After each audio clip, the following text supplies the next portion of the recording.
Bonjour à toutes et à tous, sauf à l'adducteur, j'espère que vous allez bien. Aujourd'hui, on se retrouve pour un nouveau podcast et j'aimerais vous demander est-ce que quelqu'un a des preuves des entraînements d'Ilian Bouafia avec Khamzat Chimaev et Nassourdine Imavov? Parce que dans toutes les interviews, il nous le rappelle, donc apparemment ça lui tient à cœur. Donc j'essaye de creuser un petit peu, j'essaye de trouver des traces et en essayant de trouver des traces de ses entraînements avec Nassourdine Imavov et Khamzat Chimaev, je suis tombé sur son tapologie à Ilian. Bon, j'avais jamais mis les pieds dessus, mais bon, apparemment, il y a des mecs en 1-5, il a battu un mec en 1-5 en 2022, donc Thomas Quadrito. Ensuite, il a battu Carlos Graca. Carlos Graca, c'est un welterweight qui a même perdu contre Jordan Zebo, rendez-vous compte, hein. Donc Ilan Bouafia l'a battu, j'ai envie de dire encore heureux. Ensuite, il y a eu une guerre, il y a eu la guerre de sa vie contre Paulin Béguet. Et bon, je parle pas du combat Dana White Contender Series parce que j'ai pas envie de me mettre des gens à dos, c'est une fumée que je peux pas assumer, donc je vais rester tranquille. Vous savez très bien que je ne suis qu'un simple youtubeur, j'ai pas envie de me faire massacrer. Euh, et ensuite, le combat contre le très très nul Léon Krasachit, je sais même pas comment ça se dit, le dernier hexagone là, enfin sa dernière victoire au début du tournoi là. Le mec était complètement nul. Le simple youtubeur que je suis, je pense que je peux tuer ce Léon Krasachit, je sais pas quoi là. Donc avec beaucoup de respect pour lui. Et pour finir, j'ai failli oublier une défaite contre l'arbitre de l'YFC. Voilà, Mathieu Leto Duclos. Donc en fait, tu vois, en cherchant des preuves de ses entraînements avec les plus grands de ce monde, et à ce qui paraît, il a déjà été appelé par Las Vegas aussi, Ilan Bouafia, ça on va le voir, hein, de toute façon dans cette vidéo, on va voir énormément de choses. Je suis tombé sur ça et je me dis, mais comment ça se fait que un mec qui s'entraîne avec le gratin mondial se prenne. Parce que regardez sur Tapologie, je n'invente rien, les mecs, c'est pas de la mauvaise foi. Il est marqué défaite en 1 minute 4 au round 1 par punch. Par TKO en fait. Et il est marqué ça. Donc moi en fait hier j'ai pas regardé le combat, je me connecte parce que oui moi je suis un mec, je regarde pas les combats, je vais directement sur Tapologie et Tapologie c'est du concret. Et moi-même je suis sur Tapologie et moi-même très nul à la bagarre que je suis en 2 victoires 3 défaites. Donc voilà, les défaites ça arrive Iliane, on est ensemble j'ai envie de te dire. On en parle tout de suite après le générique. On va parler de tout, hein. On va parler de l'avant-combat, oui parce que la dernière fois vous m'avez saoulé. Isma, pourquoi tu parles pas de ce combat? J'attendais le dénouement final. On va parler de l'avant-combat, on va parler du pendant, on va parler du après. Et c'est tout de suite après le générique. Tout de suite.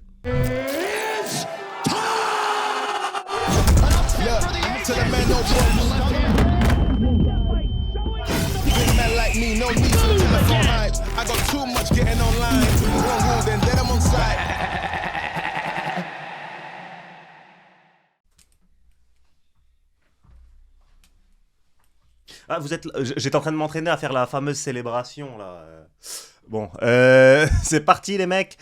On va se retrouver un petit peu sur. Bon, vous savez quoi, on va se la faire dans l'ordre. Celle-là, ça part d'où cette histoire entre Ilan Bouafia et Mathieu Leto Duclos? Ça part d'une story. Enfin, oui, ça part d'une story. En fait, il y a Mathieu. Je fais bref. Mathieu Leto Duclos a fait une petite blague sur Iman Khelif. Iman Khelif, moi-même, je l'ai défendu beaucoup de fois sur Twitter. Vous allez sur mon Twitter, vous notez Iman Khelif ou Algérie ou je sais plus quoi. En tout cas, vous prenez la date où elle est dans la polémique. J'ai beaucoup défendu Iman Khelif parce que je trouvais que les gens ils s'acharnaient un peu dessus. Tu vois, je trouvais que les gens ils s'acharnaient beaucoup sur Iman Khelif. Et du coup, je défendais. Et puis voilà, bon, on passe à autre chose. C'est pour dire que je ne suis pas dans un camp ou dans l'autre. Et au contraire, j'étais plutôt du camp de ceux qui défendent Iman Khelif. Ensuite, Mathieu Leto Duclos, il a mis une petite story. Il a mis, oui, il y a plus de noisettes dans le Hell. Il y a autant de noisettes dans le El Morgen que dans Iman Khelif. Sous-entendu que c'était un homme, etc., etc.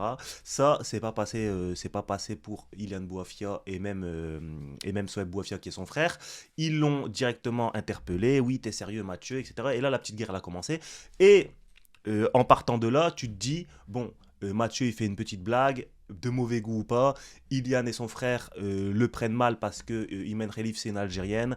En vrai, t'as vu, c'est des histoires entre eux, on s'en fout un petit peu. Là où ça a pris notre tournure, ils ont laissé ça.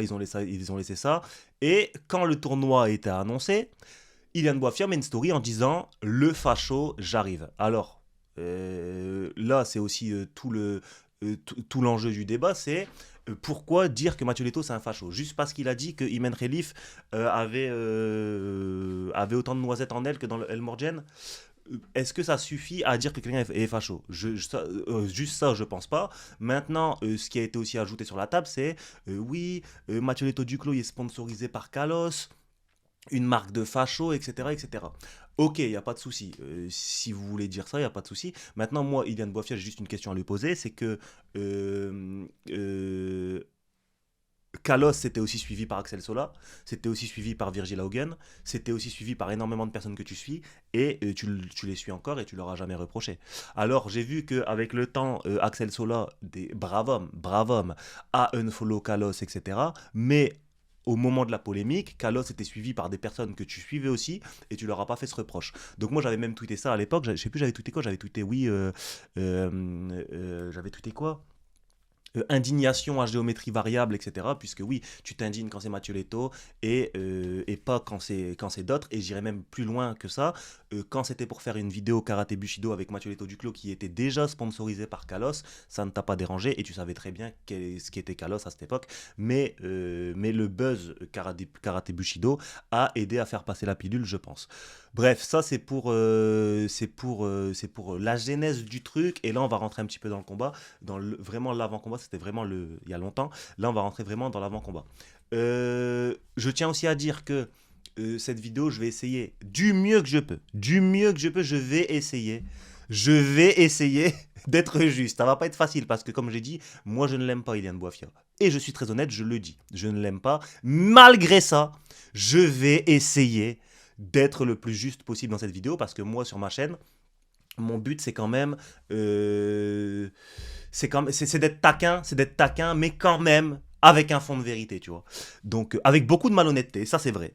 Mais il y a toujours une petite part de vérité, donc je vais essayer. Maintenant, ça c'est la vidéo débrief. Par contre, je tiens à dire un truc très important. Vous voyez la vidéo que j'ai faite avec Daniel Voirin et Aldric Cassata, bien monté, etc. Il y a du rythme, ça éteint dans tous les sens. Je me suis dit quoi? Parce que bon, oui, bon, vous allez voir pourquoi je taquine beaucoup Ilian Boifet, vous allez voir. Mais je me suis dit quoi? De base, je me suis dit, je vais faire une vidéo comme ça. Je me suis dit, je vais faire une vidéo comme ça. S'il perd contre Mathieu Leto Duclos, je vais éteindre, je vais éteindre, je vais éteindre. Après, je me suis dit, vas-y, parce que l'histoire, c'est quoi? Il a fait un tweet sur moi, etc. Je me suis dit, ça vaut pas quand même une vidéo. En plus, son tweet, il a fait 5 likes. Je me suis dit, ça vaut pas une vidéo où je mets les mêmes moyens que j'ai mis avec Daniel Voirin qui m'a insulté publiquement et Aldric Cassata qui m'a défié publiquement. Donc je me suis dit, ça vaut pas. Maintenant si à l'issue de cette vidéo ou de mes tweets, je reçois une insulte ou une menace, parce que oui, ils sont coutumiers du fait, hein, j'ai déjà reçu des menaces, je reçois une insulte ou une menace d'Ilian Boifia ou autre, là, je pars directement sur le montage de la grosse vidéo. Pour l'instant, je laisse ça en suspens et j'attends de voir. J'attends de voir. Donc, vas-y, les gars, on commence. Donc là, on a parlé un petit peu du tout début de l'histoire. Là, on parle un peu de l'avant-combat. Ça a vraiment chauffé. C'était à Lille lors du combat Ilian Boifia contre Léon Krasacic, je sais pas quoi, un énième plombier, qui s'est tourné au premier kick d'ailleurs. Un énième plombier. Mathieu Leto Duclos était à Lille parce que oui, c'est quelqu'un du Nord. Ils se sont croisés dans la cage et il y a eu confrontation. Mathieu Leto, il n'a pas apprécié qu'on le qualifie de facho. Et ce que je peux comprendre totalement, tu vois, si t'es pas facho, on te traite de facho, ça doit casser la tête. Et Ilian Boifia a maintenu ses positions, ils se sont mis face à face. Ilian Boifia lui a dit, ça va être la même chose pour toi. Spoiler, ça n'a pas été la même chose pour lui, mais ça c'est une autre histoire, on en parle juste après. Il lui dit, ça va être la même chose pour toi, il lui a répété ça au moins 20 fois. Je le répète, tu dis ça une fois, normalement les gens ils ont compris. Et Mathieu Leto Duclos lui disait apatride. Donc ça aussi Mathieu, ça t'as complètement déconné. Je l'ai dit dans cette vidéo, je vais essayer d'être juste du mieux que je peux. Même si j'ai pas d'inimitié pour Mathieu Leto Duclos, je dois quand même le dire quand il déconne. Tu viens pas dire apatride comme ça. T'as vu, Ilian Boifia, c'est un Français, c'est un Algérien, des gens avec double nationalité, c'est pas des apatrides. Maintenant, venir lui dire ça parce qu'il représente l'Algérie, en vrai, il a le droit de représenter ce qu'il veut. Il a le droit de représenter ce qu'il veut. T'as vu, les gens, ils ont fait tout un cirque. Ouais, il représente l'Algérie, il représente l'Algérie. Les gars, il a le droit de représenter ce qu'il veut. Donc sur ça déjà, ça c'est un sujet, je me range du côté du mal, tu vois, ce côté, je me range, il y a le camp du mal, le camp du bien, ce côté, je me range du côté du mal, j'ai fait un petit peu, il a le droit vraiment quand je dis du côté du mal, c'est Bouafia, etc., c'est pas de l'Algérie, hein. L'Algérie, mes frères, je vous aime de tout mon cœur, j'étais à deux doigts de mettre un maillot d'ailleurs, hein, je vais m'en procurer un là. Donc voilà, il a le droit de défendre l'Algérie, il a le droit de représenter le pays qu'il veut, et il n'y a personne qui va venir lui reprocher quelque chose pour ça, parce que oui, il y a eu énormément de commentaires de la part de fachos qui, eux, pour le coup, sont de vrais fachos et qui s'en ont pris à Ilian Boifia. Donc ça, c'est inadmissible aussi. Bon voilà, j'ai parlé un peu de tout l'avant, voilà, c'est bon, c'est passé. Maintenant, on se retrouve au moment du combat, et ben on va voir ce qui s'est passé tout simplement. Voilà. Alors j'ai entendu de tout, hein. J'ai entendu du claquage de fesses, j'ai entendu de la torsion testiculaire, j'ai entendu quoi d'autre? J'ai entendu de l'adducteur, moi je pense que c'est l'adducteur, mais j'ai constaté un très gros problème technique sur le high kick. Sur le high kick, il y a un très gros problème technique, ça c'est pas du high kick les mecs. Ça, techniquement, c'est pas. Tu vois, moi j'ai fait du full contact, les mecs. Je suis spécialiste dans les kicks et je vais vous montrer juste après. Je suis spécialiste dans les kicks. Je vais vous montrer maintenant en fait. Regardez. Un kick, on le met comme ça.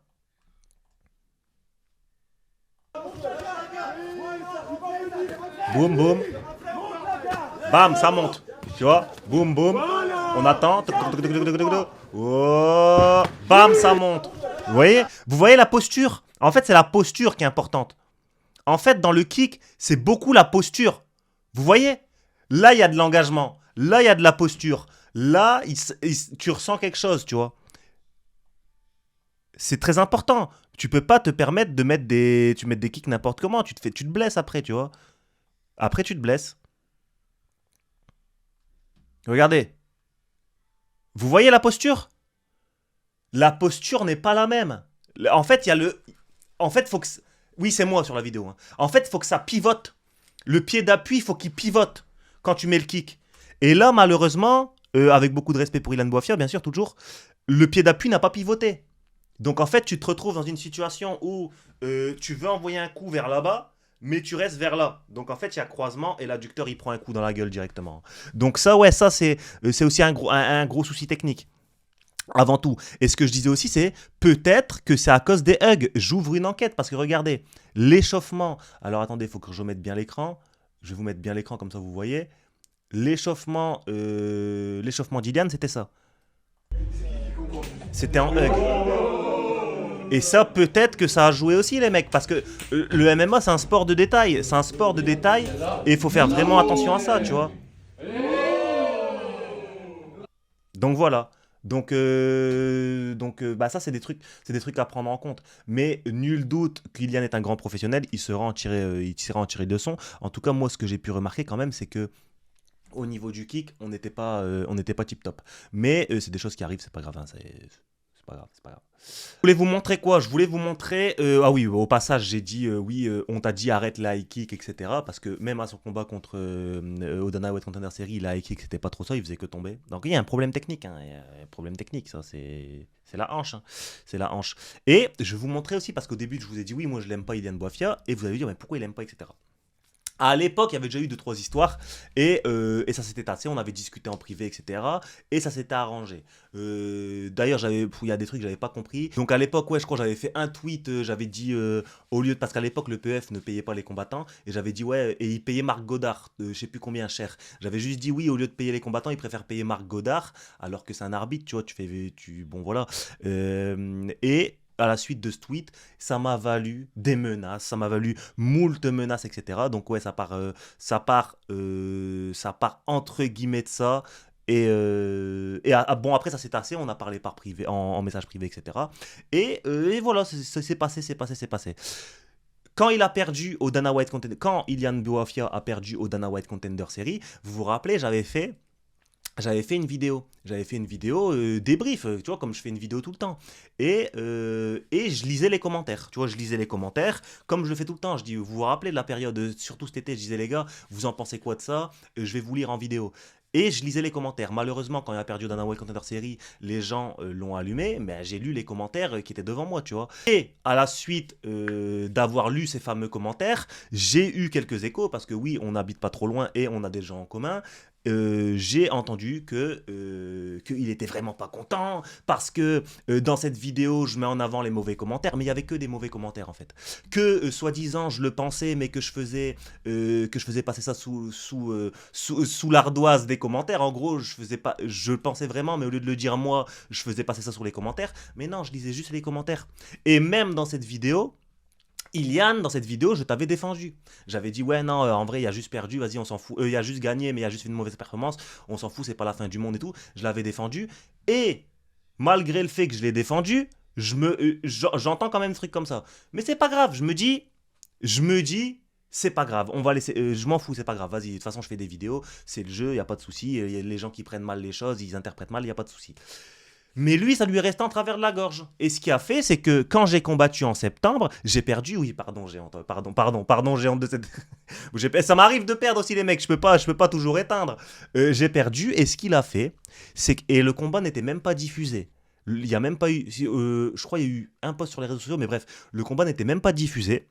Ça veut dire il a creusé, il a demandé à des potes à lui qui étaient là, etc. Il a creusé. Ismaël, il a perdu. Ismaël, il a perdu. Et quand il a su que j'avais perdu, ce qu'il a fait, c'est, regardez, il a tweeté, fait des podcasts, c'est mieux.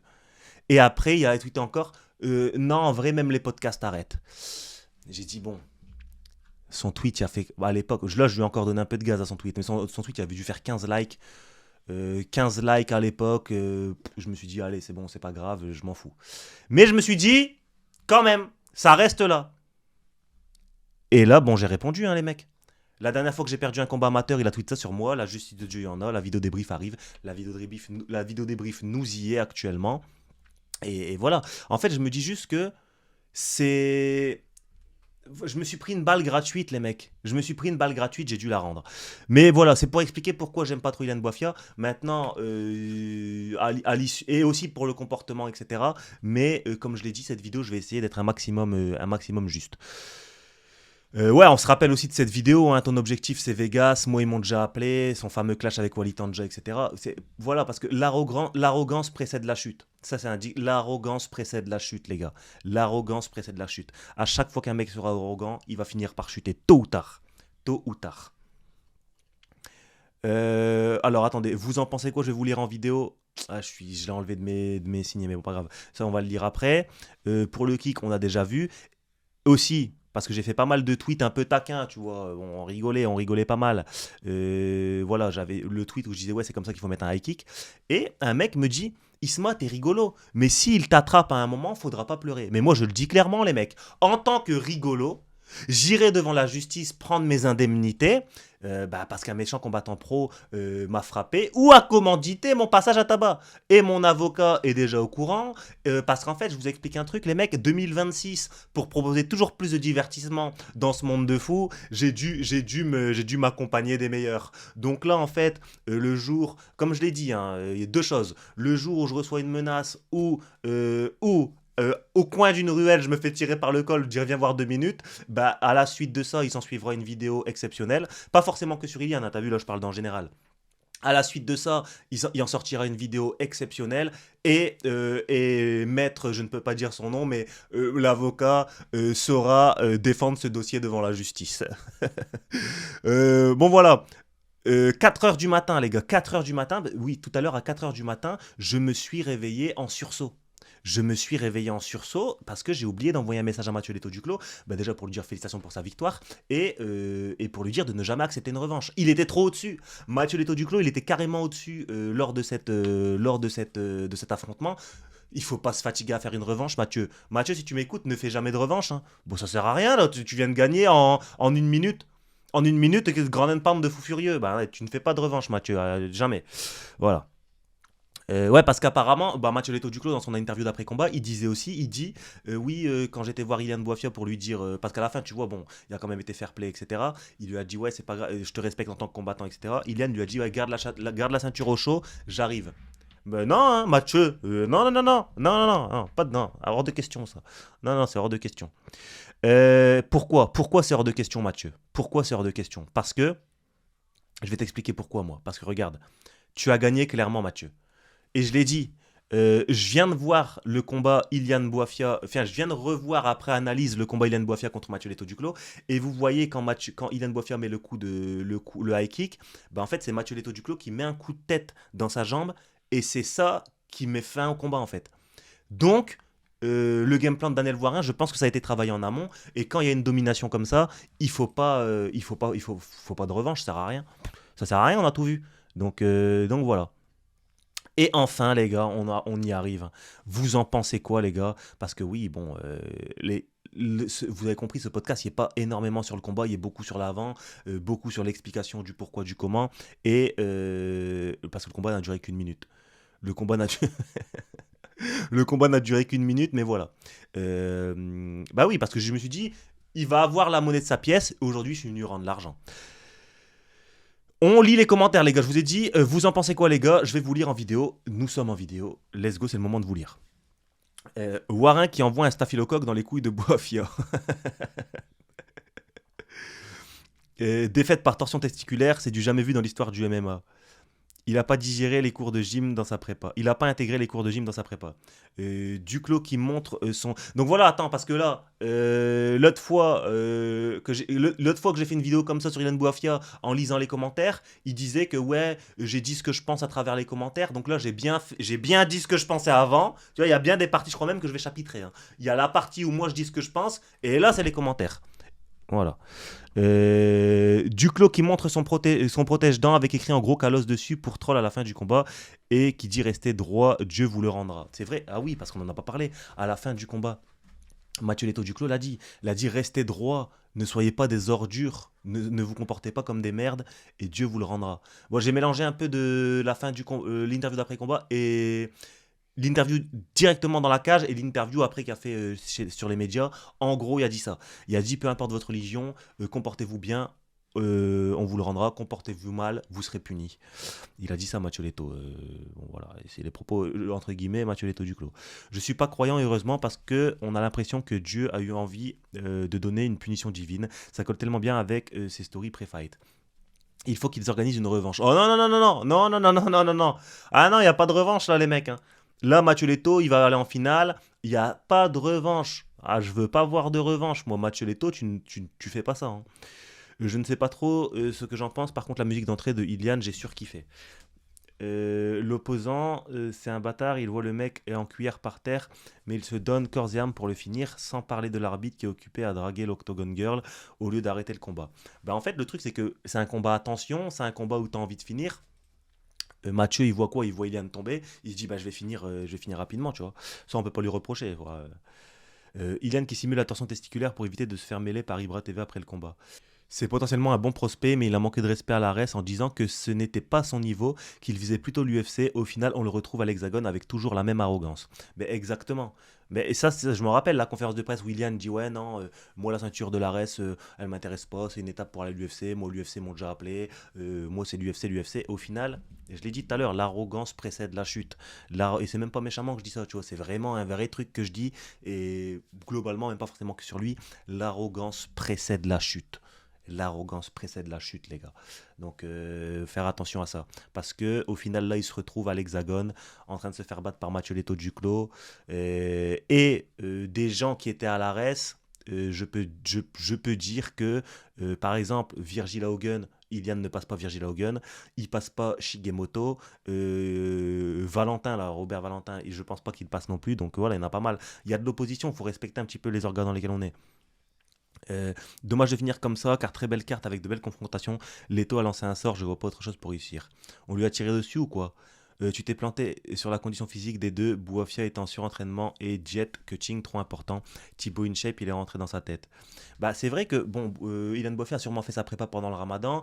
Ilan Bouafia, il faut savoir que normalement sa catégorie en vrai, je crois, c'est 93 et il cut énormément, il perd énormément de poids pour aller en 84. Et c'est d'ailleurs ce que Mathieu Leto Duclos disait en post-fight interview. Il disait quand tu perds autant de poids, ton corps est fragilisé. C'est le jeu, quoi. Enfin, t'as perdu, je sais pas si c'est lié, hein, s'il y a un spécialiste, n'hésite pas à me dire en commentaire, mais quand tu perds autant de poids, bah forcément, tu en payes le prix tôt ou tard, et là, bah, c'est son corps qui a lâché. Mais d'ailleurs, prompt rétablissement, j'ai oublié de le dire, mais bon, vous voyez bien que c'est pas la grande amitié entre nous, mais quand même, j'espère qu'il se rétablira. J'espère qu'il se rétablira, mais qu'il ira pas faire la revanche quand même. Ah, la revanche, ça, je veux pas en entendre parler. Il a mangé son retour de bâton Bouafia à être trop hautain comme Bakizebo. C'est dommage pour lui, mais il aurait dû suivre tes combats amateurs pour apprendre à mettre un high kick. Et c'est exactement ça, je suis totalement d'accord avec toi, Sandzak. Mais oui, bah bien sûr. J'ai une théorie, y a-t-il une caméra qui filmait Daniel Warin 5 secondes avant le drame? Il a envoyé un coup de Sarbacane, comme les gobelins Sarbacane là, dans Clash of Clans. Dans Clash Royale. Ouais, Clash Royale. C'est noir, apparemment, adducteur déchiré à l'entraînement. Je vois pas l'intérêt d'un high kick à froid en espérant qu'il récupère vite et qu'il revienne en bonne santé. Oui, parce que ça, il faut le dire aussi. Apparemment, Eliane Bofia s'était un peu blessé avant, et c'est son manager Younes qui nous le dit. Apparemment, il se serait déjà déchiré, blessé ou un peu abîmé l'adducteur à l'entraînement, et du coup, il a quand même honoré le combat, donc ça c'est honorable, tu vois, il n'y a pas pull-out. Mais on peut se poser la question aussi, c'est si tu déchirais l'adducteur, pourquoi t'envoies un high kick? Peut-être le stress, tu vois, comme Jordan Zebo contre Doumbé, il a envoyé un high kick alors qu'il ne devait pas le faire. Là, peut-être que c'est pareil aussi, hein. Il est rentré sur un OST pour finir parallèle au plafond car il a skip les étirements. L'orgueil de Boafia, Dieu est grand, c'est incroyable. Il a critiqué le Ares, Zarmo, il a rien à faire là. Ensuite, à l'UFC, il gagne mais il fait de la merde. Il va à l'hexagone, il perd avec une blessure, le karma. Le MMA apprend l'humilité. Bah c'est ça les gars, je vous ai dit, hein.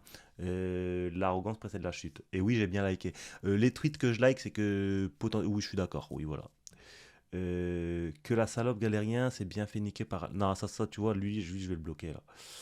T'as vu, moi, les gens qui commencent à... Parce que oui, les gens qui commencent à tout mélanger. En fait, les gars, vous mélangez tout. Si vous pensez que vous allez venir dans mes commentaires insulter les Algériens et que je vais pas vous bloquer, vous vous trompez. Vous allez finir bloqué, en fait, tous ceux qui insultent les Algériens. Parce que là, ça n'a rien à voir. Il a trop voulu porter ses couilles, mais c'est ses couilles qu'ils ont arrêté de le porter. Il s'est refroidi après son entrée de 28 minutes, claquage de la bourse droite, un grand classique. Euh, La vérité, c'est que les blessures, c'est triste. On aurait pu assister à un combat de malade. Grosse force à Iliane et félicitations à Mathieu. Hâte de le voir contre Noveni Junior. Catastrophada, rien à dire. Mathieu allait très probablement rejoindre Papa Johnny. Les gars, moi je veux pas de revanche. Je veux pas de revanche. Je vais pas dire comment je pense que ça allait finir. Mais Mathieu, t'as gagné. Mathieu, tu as gagné. Je ne veux pas de revanche. Je vais pas dire comment je pense que ça allait finir, mais je ne veux pas de revanche. Duclos prenait la foudre, donc il a sorti le jutsu interdit de l'épine mais dans les couilles. L'autre qui voulait monter avec son torchon vert et blanc. Vous voyez, lui par exemple, il traite l'Algérie, bah je le bloque. En fait, vous mélangez tout. Que vous aimez pas Iliane Bouafia parce qu'il est arrogant, parce qu'il est hautain, parce que voilà, ça c'est une chose. Moi-même, j'aime pas. Mais ça n'a rien à voir. Pourquoi vous venez traiter l'Algérie, le drapeau algérien? Pourquoi vous venez traiter les Algériens? Et tous ceux qui vont traiter les Algériens dans mes commentaires, je vais vous bloquer. Les gars, mélangez pas tout. Comme dirait un peuple dans une compétition récente, la justice de Dieu. La justice de Dieu, il y en a. Il s'est entraîné avec Ramzat et Nassourdine. Ben, là, j'ai dit, hein, je demande des preuves de ça. L'arrogance, ça paye pas. Mathieu, beaucoup plus humble. Après, les gars, vous savez, hein, dans le MMA, moi, avant le combat, quand Mathieu disait ouais, l'arrogance ça paye pas, le gentil gagne à la fin, etc. John Jones, c'est un très méchant garçon, tu vois. Et pourtant, il gagne tout, tu vois. Donc ça veut rien dire, les gars. On n'est pas dans un Disney, hein, on n'est pas dans un Marvel. Et voilà. Dans mon livre, il a eu peur. Non, je pense que quand t'es là, tu peux pas dire qu'il a eu peur. Il est dans la cage, ça y est, il est prêt à se combattre. Il a pas eu peur. Mais si c'est dans ton livre, peut-être qu'il a eu peur. Mais pour moi, il a pas eu peur. J'espère que tu as déjà préparé ta réponse à leur future proposition de régler ça dans une cage. Bah oui, déjà j'ai dit parce que... Ah oui, parce que je dois vous montrer un autre truc aussi, les gars. Je dois vous montrer un autre truc. Attendez, je vais ouvrir une autre page. Voilà, vous voyez là, le tweet que je vous ai montré tout à l'heure, là, le tweet que je vous ai montré, oui, en gros, il a tout ça sur moi, je lui ai répondu. Il y a un mec, un pote à lui, voilà, qui me suivait d'ailleurs. Je t'aime beaucoup, Isma. Je suis souvent derrière toi. Mais il avait une proposition. Il faut savoir que ce mec-là a cautionné quand un mec m'a insulté. M'a insulté parce que, bon, je l'ai bloqué donc j'ai plus les messages. Mais je recevais des sales N-word, etc. Et lui, il me dit quoi? Vous voyez, je l'ai bloqué, hein. Je t'aime beaucoup, Isma. Je suis souvent derrière toi. Mais il y avait eu une proposition pour que tu affrontes leur petit frère. Autant régler ça dans l'octogone avec lui directement. Je lui dis, tout le monde en a rien à foutre de Isma le combattant. Moi, mon truc, c'est de blablater derrière une caméra, comme je suis en train de le faire actuellement, et je vais vous montrer à quel point je suis fort dans ça. Moi, mon truc, t'as vu, moi je combats. Ce que les gens ils comprennent pas. Il y a des gens ils me proposent des ouais, viens combattre, viens combattre. Les gars, moi je combats quand j'ai envie. Déjà, pour commencer, quand j'ai envie. Quand je m'ennuie, t'as vu, quand j'ai trop rien à faire dans ma vie. Enfin, au niveau des projets, c'est calme et tout. Je me dis, vas-y, bah, je vais caler un petit combat, ça va m'animer un petit peu. Ça va me donner un petit but. Et je le fais comme ça pour rigoler. Tu vois, moi, je ne veux pas faire une carrière, je veux pas aller à l'UFC, je veux pas prendre de ceinture, je fais ça pour rigoler. Moi, là où je suis bon, c'est sur YouTube. Je suis un YouTuber finalement. Un YouTuber qui sait mettre des high kicks quand même. Donc ça, c'est pour tous ceux qui vont venir me dire aujourd'hui ou à l'avenir, ouais, t'as dit ça, vas-y, viens, on fait un combat. Plusieurs étapes. Pour tous ceux à l'avenir qui vont venir me dire, ouais, t'as dit ça, on fait un combat. Je ne suis pas un combattant, je suis un simple YouTuber, un rigolo de service, un bout en train. Voilà. Et voilà. Deuxièmement, pour tous ceux qui vont venir me dire, ouais, on fait pas un combat, je vais t'attraper au bord d'une ruelle. L'avocat est déjà avec eux. Et l'avocat est prêt à aller chercher les indemnités. Et voilà. Et troisièmement, pour tous ceux qui vont m'invectiver en public, il y aura réponse proportionnée. Voilà, légitime défense, c'est réponse immédiate et proportionnée. C'est exactement ça. On revient sur les commentaires, les gars. Je pense que tu es grave frustré. Bisous. Oui, je suis grave frustré. C'est exactement ça. En tout cas, je passe un excellent moment là. La performance des orgas françaises ce week-end est terrifiante. Ilian est meilleur que lui et je pense que tu le sais, mais t'es dans ton hack au vu des antécédents. Je... Les gars, c'est ce que je vous ai dit tout à l'heure. Je n'ai pas envie de dire comment le combat aurait fini s'il n'y avait pas eu ça. S'il n'y avait pas eu le coup de tête de Mathieu Leto Duclos sur la jambe d'Ilan Boifia, je ne sais pas comment ça aurait fini. Mais Mathieu Leto a gagné exceptionnel. Trop de pression, karma, et au pire, il a simulé pour pas se faire arracher la tête. Non, je pense pas. L'embrouille a commencé entre eux à propos du main relief et le El Morgen. L'histoire se finit par une couille froissée, un hommage certainement. Ça, c'est marrant, ça, c'est marrant. Leto Duclos aurait gagné de toute façon, mais bon rétablissement à Ilian, c'est chaud. Ouais, bon rétablissement, comme j'ai dit tout à l'heure. C'est mérité, trop arrogant, il mérite cette défaite par couille fébrile. Mathieu s'en sort très très bien et vous le savez tous. Il a gagné, hein, il a gagné. Hein. Les gentils triomphent toujours, j'aime bien Mathieu, mais il faut être humble quand tu gagnes par blessure, surtout que Ilian l'avait touché avec un enchaînement en ligne et qu'il allait très certainement l'éteindre au cours du round. Oui, bah avec des si on refait le monde, avec des Uzi on arrose tout le monde, vous connaissez la célèbre citation. Et c'est comme... alors attendez. Bien fait pour Ilan, il fait trop l'arrogance, ça j'ai liké aussi. C'est bien fait pour ça j'ai pas liké. C'est bien fait pour ce parce que je vois là ça l'insulte de trou du cul tout ça c'est bon. C'est bien fait pour ce trou du cul.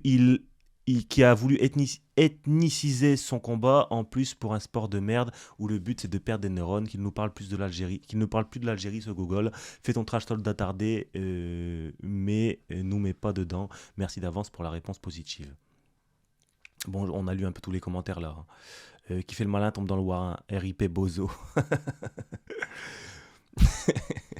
Il y a un frère aussi qui nous dit: je te le reposte, Isma, ton avis s'il te plaît. C'est un manque de technique de Boafia. À aucun moment il tourne la cheville et les hanches pour exécuter le high kick. Il dit le high kick. Le high kick, c'est une faute professionnelle de ne pas savoir exécuter un basique comme ça. Tu m'étonnes qu'il se blesse après. Bah, je l'ai dit au début, hein, j'ai dit le high kick était pas très bien mis. Et aussi, et pour finir cette vidéo, parce que ça fait quand même un moment qu'on parle, les gars, là, ça fait un moment qu'on parle. On a également Younes Ben, le manager d'Ilian Boifia, qui fait un tweet sur Ilian. Et il dit: Ilian boit Mathieu. Tout respect pour le combattant qu'il est. J'ai envie de dire, une célèbre citation de SCH. Alors, on pourra raconter toutes les histoires qu'on voudra. Il écrira la sienne avec le sang d'un autre. Et je vous laisse sur ça, les gars. N'hésitez pas à me dire ce que vous en avez pensé en commentaire. N'hésitez également pas à mettre un like à la vidéo, très important. N'hésitez pas à vous abonner à la chaîne, très important. Et à souhaiter un prompt rétablissement à Ilian Boifia, c'est très important. Et surtout, félicitations à Mathieu Leto Duclos dans les commentaires, parce que la performance d'hier était exceptionnelle. Les gars, on se dit à cette semaine. À cette semaine ou la semaine prochaine, je vous ai parlé du concept tier list là. À cette semaine ou la semaine prochaine pour les tier list.